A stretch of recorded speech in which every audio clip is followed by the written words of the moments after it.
আলাইকুম। অনেকেই পাসপোর্ট নিয়ে খুব ঝামেলার মধ্যে আছেন, পাসপোর্ট নিয়ে খুব টেনশনের মধ্যে আছেন। আপনারা এই ভুলটা করার কারণেই আপনাদের ক্ষতি হয়।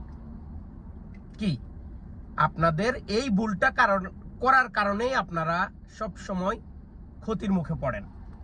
আমার পাসপোর্ট দেখবেন, আমার পাসপোর্টের এটা না, এটা আমি বলি, আমার পাসপোর্টের মেয়াদ আছে কতদিন জানেন? 2027 সালের মার্চ এপ্রিল পর্যন্ত।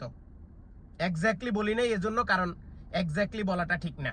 2027 সালের এপ্রিল পর্যন্ত, ধরেন মার্চ পর্যন্ত। তো আমি গতকালকে পাসপোর্ট বানাইতে দিছি। আমার কি টাকা পুটকি মারে আমি পাসপোর্ট বানাইতে দিছি? কেন দিছি? কারণ আমি জানি বর্তমানে পাসপোর্টের ক্রাইসিস। পাসপোর্ট ঠিক সময় মতো আসে না এবং পাসপোর্টের সার্ভারের সমস্যা। এই সমস্যাগুলা থাকার কারণে আমরা অনেক সময় দেখা গেছে কি করি, পাসপোর্টের মেয়াদ শেষ হয়ে গেছে জানি না, আকামা বানাইতে গেছি, তখন দেখি তখন পাসপোর্ট রিনিউ করি। এই একটা ভুল। আরেকটা ভুল হচ্ছে এখনো পাসপোর্টের মেয়াদ আছে, দাঁড়া থুইয়া দে। এখন হঠাৎ বাড়িতে মা অসুস্থ, বাবা অসুস্থ, পাসপোর্ট খুলে দেখি পাসপোর্টের মেয়াদ আছে আর মাত্র 2 মাস। এখন কি করবো? এখন পাগল হইয়া যাই।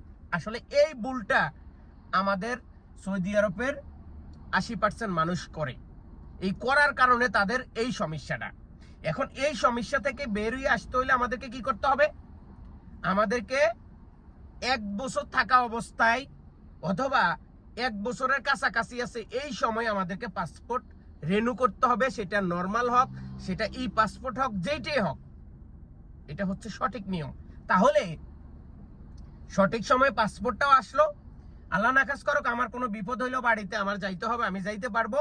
এবং মাঝে মধ্যে সরকারি যে সমস্যা বা সরকারি যে প্রবলেমগুলো আসে সেগুলা থেকেও আমরা মুক্তি পাবো। তো এই বিষয়গুলা জানার দরকার আছে এবং এই ভিডিওটা গুরুত্বপূর্ণ।